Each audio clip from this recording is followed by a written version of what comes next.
यहाँ तक पढ़ा था शायद। कि मैम वो ऊपर चलती जा रही थी और उनके मतलब पीछे जाते रहते थे बहुत सारे विलेज विलेज।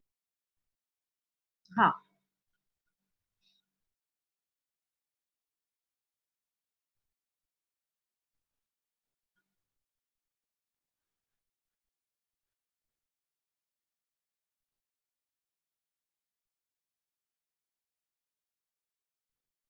यहाँ से ये था, यहाँ से पढ़ा था हमने। नहीं,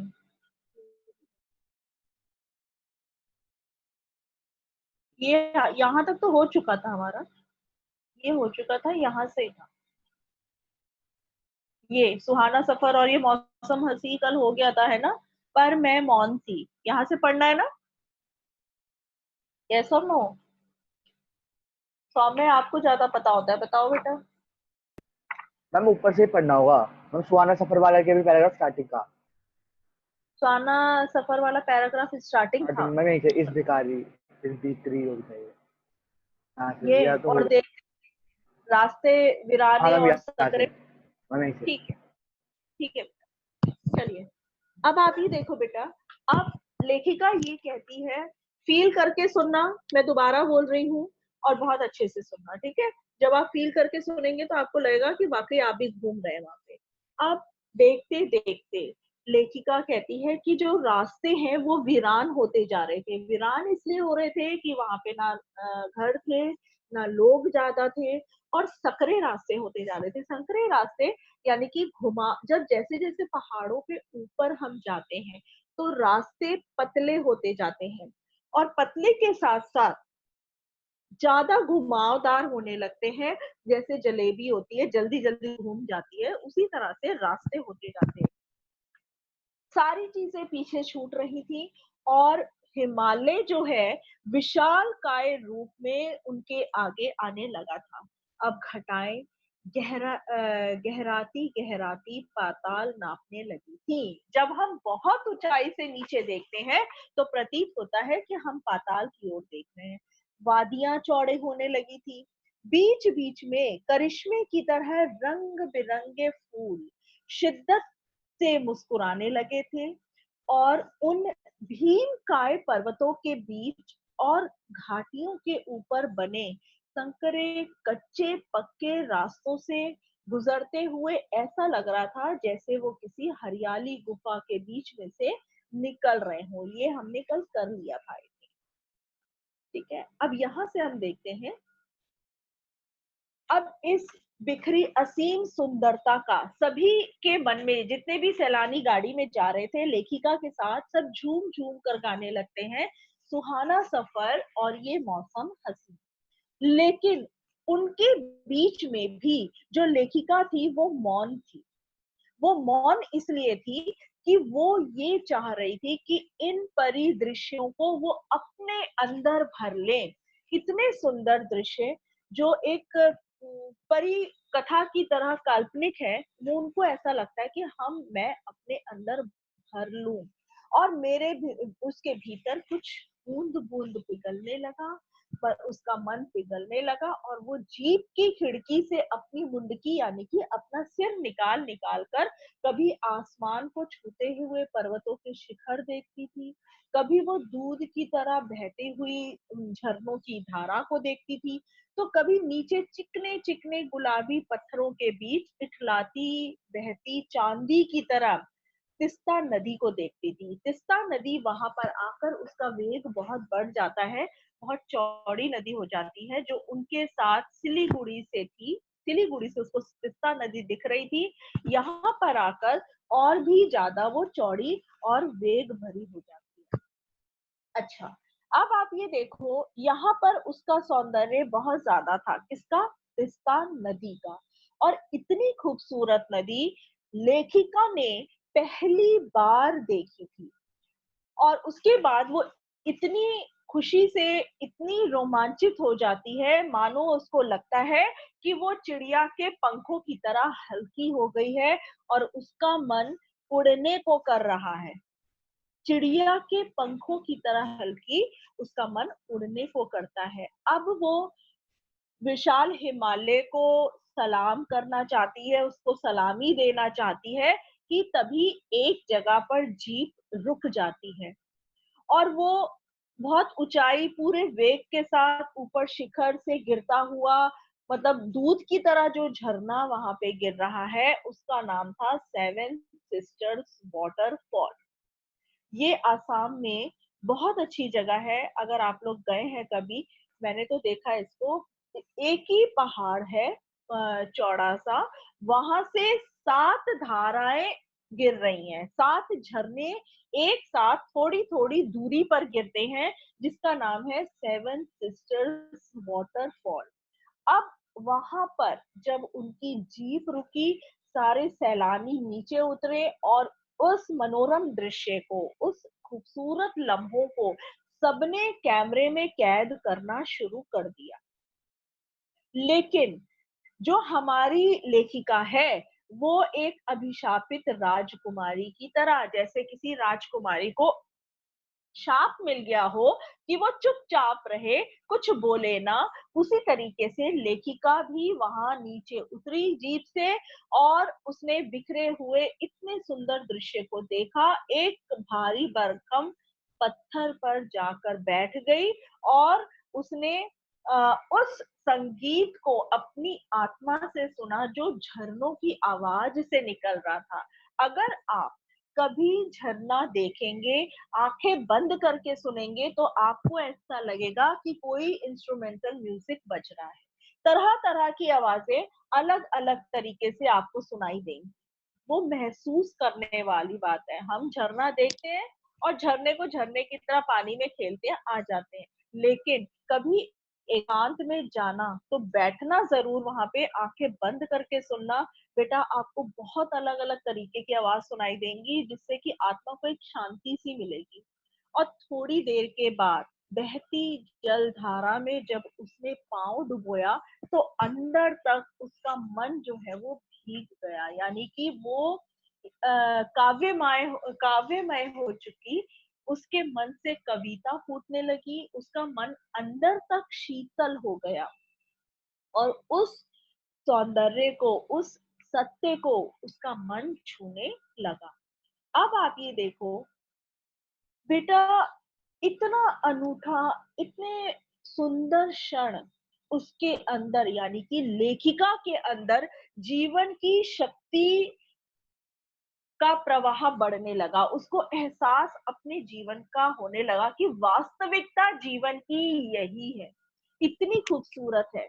हम आज यहाँ पर शहरों में जो जीवन जीते हैं, वो तनाव भरा जीवन होता है, हमें भाग-दौड़ वाला जीवन होता है, हर पल हमें किसी न किसी चीज़ की टेंशन बनी रहती है। लेकिन जो वास्तविकता है जीवन की, प्रकृति की, वो ऐसी जगहों पर ही जाकर आपको एहसास होता है कि कितना सुंदर जीवन है, कितनी सुंदर प्रकृति है। ठीक है? अब आप ये देखो कि इस कदर उसको प्रतीत हो रहा था जैसे वो स्वयं भी देश और काल की सरहदों से दूर इन धाराओं के साथ बहती जा रही, और भीतर से, उसके मन से जितनी भी दुष्ट वासनाएं थी, जितनी भी नेगेटिविटी थी, वो सब निर्मल, इस निर्मल धारा के साथ बहती जा रही। ठीक है? अच्छा, अब आगे, अब यहाँ पे देखिए, हाँ जी, इस निर्मल धारा के साथ बहती जा रही थी। उसका मन हुआ कि वो अनंत समय तक ऐसे ही बहती रहे और उन धाराओं को, उसकी आवाज़, मधुर संगीत को सुनती रहे। पर उसी समय जितेन नार्गे, जो उसका गाइड था, जो उसका ड्राइवर था, वो आया और उसने कहा, मैडम यहाँ से चलिए, आगे और भी सुंदर नज़ारे आपको मिलेंगे। अब वो अनमनी सी, वो वहां से उठना नहीं चाहती थी, मगर फिर भी अनमनी सी उसको वहां से उठना पड़ा और चल दी। थोड़ी देर के बाद फिर ऐसे ही सुंदर नजारे उसकी आंखों और आत्मा को सुख देने वाले थे। अब कहीं चटक हरे रंग का मोटा कालीन ओढ़े थे, तो कहीं हल्का पीलापन लिए कोई वो पहाड़ थे, कहीं पर पहाड़ ऐसे प्रतीत हो रहे थे जैसे कि किसी दीवार से प्लस्तर उखड़ जाता है और ईंटें दिखने लगती हैं, वैसा कहीं तक उसको पहाड़ दिखाई दे रहा था। और ऐसे सुंदर दृश्यों में जब उसका मन एकदम से मंत्रमुग्ध हो गया, तो तब होने लगा जैसे किसी ने अचानक से जादू की छड़ी वहां पर घुमा दी और इन सारे दृश्यों को बादल ने आकर ढक दिया। बेटा कहीं भी कभी भी जब हम हिल स्टेशन जाते हैं तो आपने देखा होगा, पहाड़ों को मैंने कल भी बताया था कि कहीं हरे दिखते हैं, कहीं डार्क ग्रीन दिखते हैं, कहीं पे काले पहाड़ दिखते हैं और कहीं पर केवल चट्टानों वाले पहाड़ दिखते हैं, उसपे कोई हरियाली नहीं होती। और उसी समय पहाड़ी इलाकों पर हमें ये पता ही नहीं चलता कि 2 मिनट में बादल आ जाते हैं, 2 मिनट में धूप आ जाती है, बादल छट जाते हैं, धुंध छट जाती है। तो ये सारी चीजें बहुत ही मनोरम वहां पे लगती है। अब आप ये देखो, अब लेखिका कहती है, चित्र लिखित सी मैं माया और छाया के इस अनूठे खेल को भर भर आंखों देखती जा रही थी। कहीं पर छाया हो जा रही थी, कहीं पर कुदरत की माया दिखाई देने लगी थी। ऐसी चीजों को वो आंखों में भर लेना चाहती थी और आंखों को खोलकर उसको अच्छी तरीके से देख रही थी, भर भर आंखें देख रही थी। प्रकृति जैसे उससे और सयानी बनाने के लिए इन जीवन के रहस्यों का उद्घाटन कर रही थी।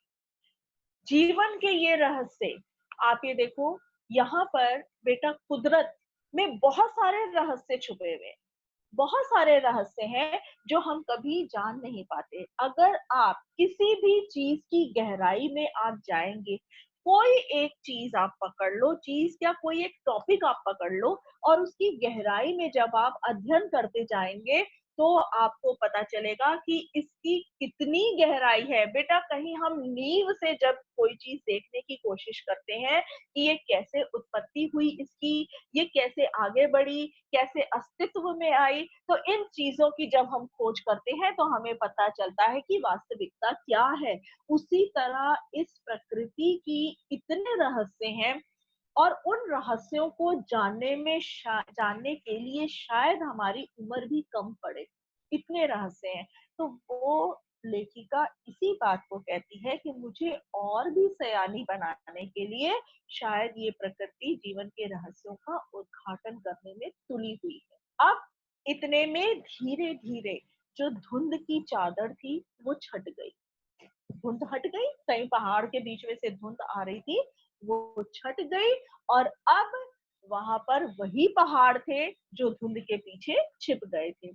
दो विपरीत दिशाओं से आते छाया पहाड़ थे और थोड़ी देर के बाद छाया पहाड़ अपने श्रेष्ठतम रूप में मेरे सामने थे, यानी लेखिका के सामने थे।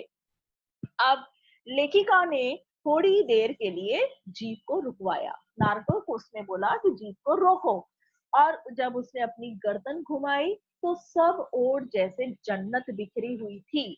बेटा कभी भी अगर आप लोग का मौका लगे, वाकई ये बात मैं आपसे कहती हूँ क्योंकि मैं खुद भी नॉर्थ ईस्ट घूम कर आई हूँ, तो मुझे ये लेसन बहुत अच्छा लगता है।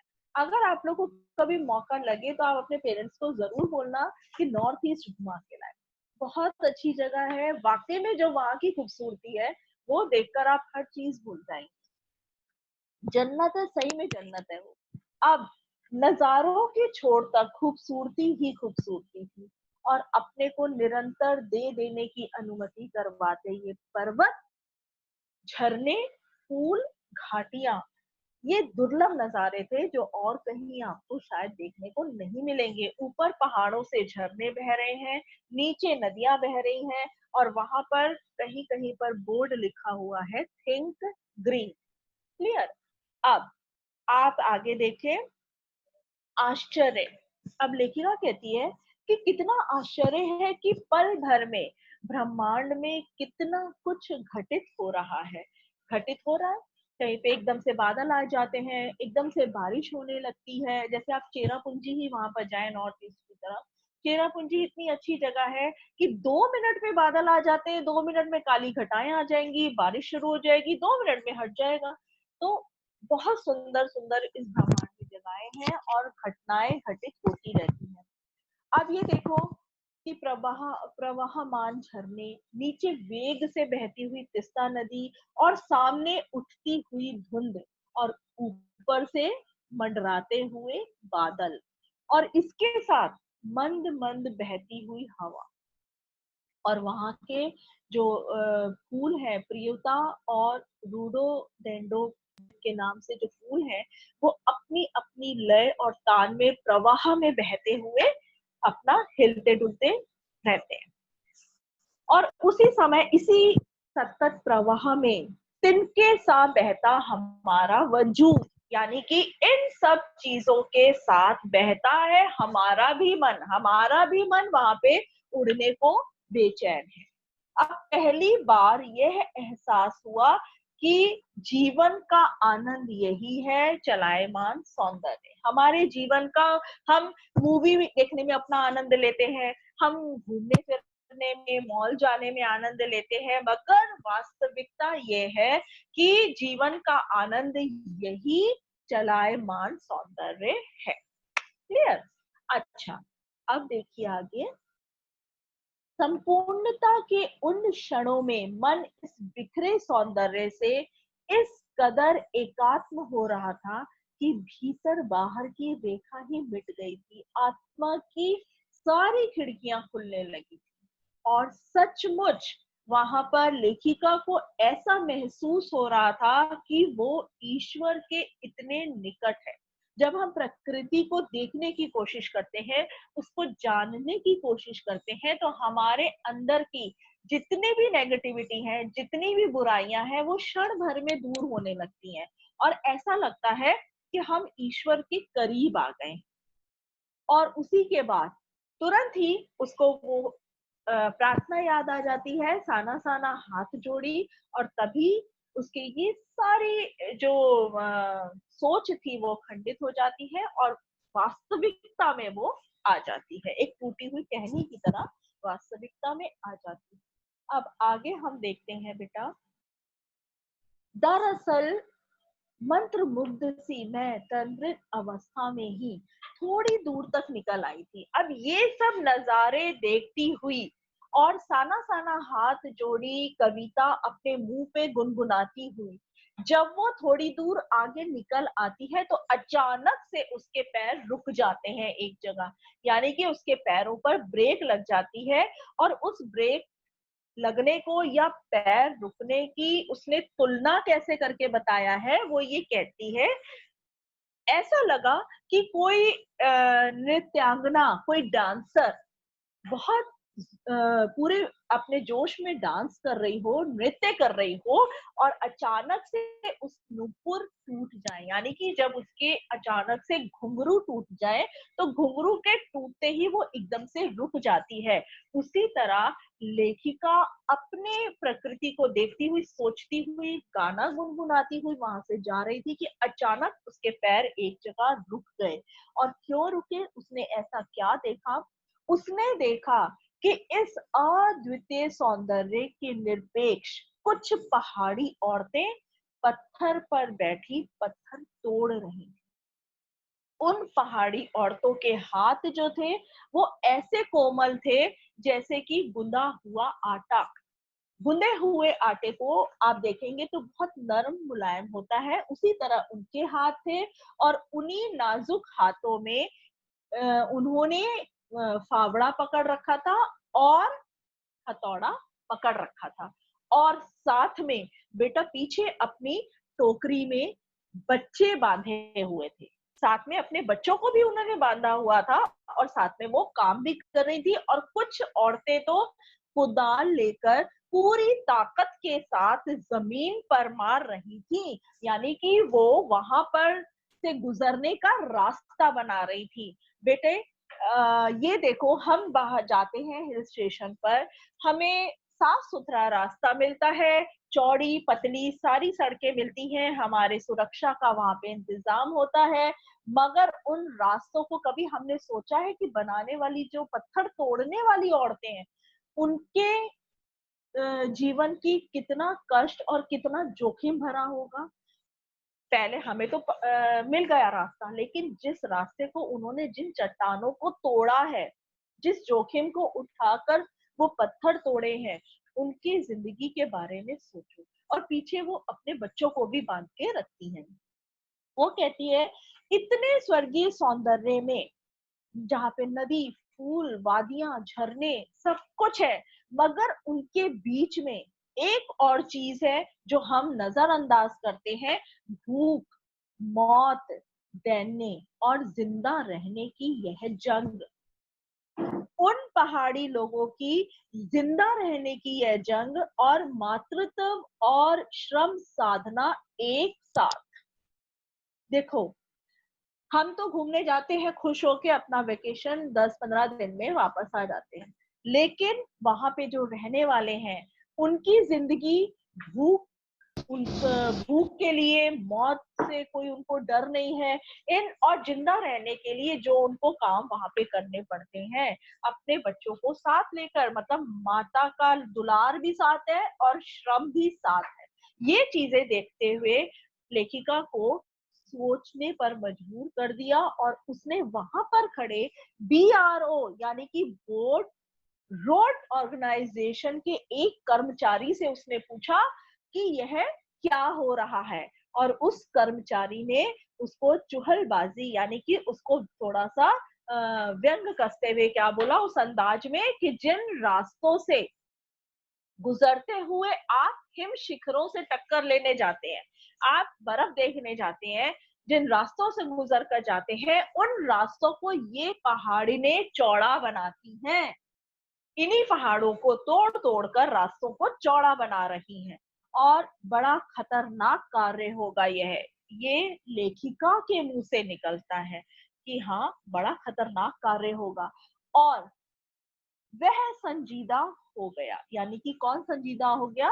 वो थोड़ा गंभीर हो गया वो कर्मचारी और बोला कि पिछले महीने तो एक की जान भी चली गई थी। बेटा जब तक सड़क नहीं बनी होती है, जब उन पहाड़ों को बीच में से तोड़ा जाता है, उस समय ऊबड़-खाबड़ पहाड़ होते हैं, नीचे खाई होती है, गहराई होती है और उनको तोड़ते हुए किसी का भी पैर फिसल सकता है, कोई भी नीचे जा सकता है, जबकि पीछे उनके बच्चा भी टंगा होता है। तो वो कहता है पिछले महीने एक की जान भी चली गई थी। बड़ा दुर्साध्य कार्य है पहाड़ों पर रास्ता बनाना। ये तो हम सबको पता है कि पहाड़ों पर रास्ता बनाना बहुत मुश्किल का काम है। पहले डायनामाइट से चट्टानों को उड़ा दिया जाता है। पहले तो बड़े-बड़े डायनामाइट लगाए जाते हैं, चट्टानों को उड़ा दिया जाता है और उसके बाद जो बड़े-बड़े पत्थर गिरते हैं उस डायनामाइट से, उनको तोड़-मोड़ कर एक आकार में छोटे-छोटे पत्थरों में बदला जाता है। आपने वहाँ पे देखा होगा कि बड़े-बड़े जो कॉर्नर होते हैं, जैसे सड़क है, सड़क के साइड में जो किनारा होता है, वहाँ पे पत्थरों की एक दीवार लगी होती है, जिसके ऊपर जो जाल सा लगा होता है, जाल में बंधे होते हैं वो पत्थर, वो कॉर्नर पे लगाए होते हैं कि कोई गाड़ी नीचे ना गिरे। अब उन्हीं पत्थरों को तोड़-तोड़ कर एक सा किया जाता है और बड़े-बड़े जाल में उन्हें लंबी पट्टी की तरह बैठाकर कटे रास्ते पर बाड़े की तरह लगाया जाता है। जो कटा रास्ता है जहाँ से किसी के गिरने का खतरा हो सकता है, गाड़ी नीचे लुढ़क सकती है, वहाँ पर उसको लगा दिया जाता है। फिर वो कहता है कि जरा-सी भी इसको लगाने में अगर चूक हुई, तो वो सीधा पाताल में प्रवेश करेगा। जरा-सा भी इन पत्थरों को लगाना आसान नहीं है बेटा। जब लगाया जाता है तोड़ के, अगर किसी का पैर फिसला तो वो सीधा नीचे जाकर गिरेगा, जिनका हमें पता भी नहीं चलता। और तभी लेखिका को ध्यान आता है कि इन्हीं रास्तों पर एक जगह सिक्किम सरकार का बोर्ड लगा हुआ था और जिस पर बड़े-बड़े अक्षरों में लिखा था एवर वंडर्ड हूँ क्या लिखा है define define hate to build the That's true. आप ताज्जुब करेंगे, पर इन रास्तों को बनाने में लोगों ने मौत को झुठलाया है। ठीक है, ये बात सही है कि इन रास्तों पे जिन पे हम जा रहे हैं उनको लोगों ने मौत को झुठलाया है। वहां पे एक का एक लेखिका का मानसिक चैनल बदला। अब उसका दिमाग थोड़ा सा चेंज हुआ और उसका मन पीछे घूम गया। इसी प्रकार एक बार फ्लामू और गुमला के जंगलों में देखा था। यानी कि वो फ्लैशबैक में चली जाती है, उसके दिमाग में एक और घटना याद आ जाती है।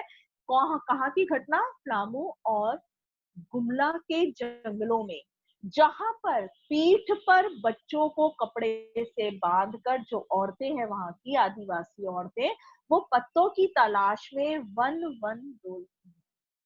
आदिवासी औरतें वहां की अपने बच्चों को कपड़े से पीठ पर बांध लेती हैं और हर जंगल जंगल में जाकर पत्तों की खोज करती हैं। उन आदिवासी युवतियों के फूले हुए पांव, बेटा वहां पे कोई घोड़ा गाड़ी नहीं होती, कोई जीप नहीं होती, उनको लंबे लंबे रास्ते, ये देखो, ये रहा देखो, डायनामाइट से इसको सारा पत्थरों को, बड़े बड़े पत्थर टूट जाते हैं और उसके बाद इन्हीं पत्थरों को छोटे छोटे पत्थरों में या एक सार करके तोड़ती हैं वो औरतें। अब आगे देखें। हाँ जी, अब हम इधर आते हैं। इन पत्थर तोड़ती पहाड़ियों के हाथ में पड़े ठाड़े एक ही कहानी कह रहे थे कि आम जिंदगियों की कहानी हर जगह एक सी है, और सारी मलाई एक तरफ, सारे आंसू, अभाव, यातना और वंचना एक तरफ। वो कहती है कि यहाँ की जो मैं पहाड़ी औरतों को देख रही हूँ कि कोमल हाथों में उन्होंने फावड़े ले रखे हैं, पत्थर तोड़ रही हैं। और अगर मैं पीछे सोचूं कि जब मैं पहले गई थी तो वहां के जंगलों की जो आदिवासी औरतें थी, वो भी इसी तरह अपने बच्चों को पीठ पे लाद कर जंगल जंगल पत्तों की तलाश में घूमती थी, उनके पैर भी सूज जाते थे। यहाँ ये औरतें भी अपने पीठ पर बच्चों को बांधकर अपने हाथों से पत्थर तोड़ रही है। तो जिंदगी जो है, आम आदमी की जो जिंदगी है, उसकी कहानी करीब करीब एक जैसी होती है, यानी कि कठिनाइयों भरी और स्ट्रगल हर एक की जिंदगी में होता है। फिर वो कहती है कि सारी मलाई एक तरफ। इन चीजों को अगर हम ना देखें तो हमें केवल अच्छाइयां अच्छाइयां दिखती है, वो एक तरफ है। लेकिन उन अच्छाइयों के पीछे, उन सुंदरता के पीछे, जो जिस पर हम जा रहे हैं, जिस रास्ते पर, उसके पीछे कितने आंसू हैं, कितने लोगों के मन की यातनाएं हैं, वो हमें दिखाई नहीं देता। लेकिन वो हर आम व्यक्ति की एक ही सोच, एक ही तकलीफ होती है। क्लियर? और तभी जो लेखिका की सहयात्री थी, जो उसके साथ जा रही थी, उसका नाम था मणि, और जितेन, दोनों उसको ढूंढते ढूंढते वहां पर आ गए। जैसा कि पहले आप जान चुके हैं कि सभी सैलानी वहां पर फोटो खींच रहे थे, अपनी अपनी यादों को कैमरे में कैद कर रहे थे, क्योंकि इतना गहराई से कोई नहीं सोच रहा था। वो खाली ये देख रहे थे कि दृश्य सुंदर है और हमें इसको एंजॉय करना है, हम घूमने आए हैं। मगर लेखिका अलग ढंग से सोच रही थी, और इस तरीके से दोनों जब उसको खोजते हुए आते हैं तो इतना गमगीन, यानी कि इतनी गहरी सोच में देखकर जितेन को समझ आ गई, और वो कहने लगा कि मैडम, ये मेरे देश की आम जनता है, इन्हें तो आप कहीं भी देख लेंगी। ठीक है, आप इन्हें नहीं, पहाड़ों की सुंदरता को देखिए, जिसके लिए आप इतने पैसे खर्च करके यहाँ पर आई हैं। जितेन को समझ आ गई कि लेखिका उन औरतों को देखकर परेशान है, उनकी परेशानियों को देखकर परेशान है। तो कहता है कि ये तो मेरे देश की आम जनता है, ऐसी परेशानियां तो आपको हर जगह दिखेंगी, ऐसे लोग, आम जनता हर जगह दिखेगी। आप इनको मत देखिए, आप इतने पैसे खर्च करके यहाँ पर आई हैं, तो आप इन दृश्यों को देखिए, यहाँ की सुंदरता को देखिए और उसका आनंद उठाइए। क्लियर हो गया बेटा यहाँ तक एवरीवन? हाँ जी, कहाँ गए सारे? Yes ma'am. अब ये देश की आम जनता ही नहीं, जीवन का प्रति संतुलन भी है। ये बेस्ट एट रीपेइंग है। इसको ध्यान से देखना बेटा, ये आपका क्वेश्चन आता है, बेस्ट एट रीपेइंग, यानी कि इसका अर्थ है कि ये कितने कम पैसे लेकर आपको कितना ज्यादा मुनाफा देते हैं। ये औरतें पत्थर तोड़ती हैं, इतनी मेहनत करती हैं, मौत को भी झुठलाती हैं, हर चीज को अपने बच्चों को अपने पीछे बांध कर सारा दिन रहती हैं। इनको कितने कम पैसे मिलते होंगे, लेकिन जब ये रास्ता बन जाता है, जब यहाँ पे सैलानी आने शुरू हो जाते हैं, तो जो वो टैक्स देते हैं, जो उनसे यहाँ पे कमाई होती है, तो वो सारी कमाई कहाँ जाती है? सरकार के पास। तो कहते हैं कि कितना कम लेकर ये कितना मुनाफा कमाने को देते हैं।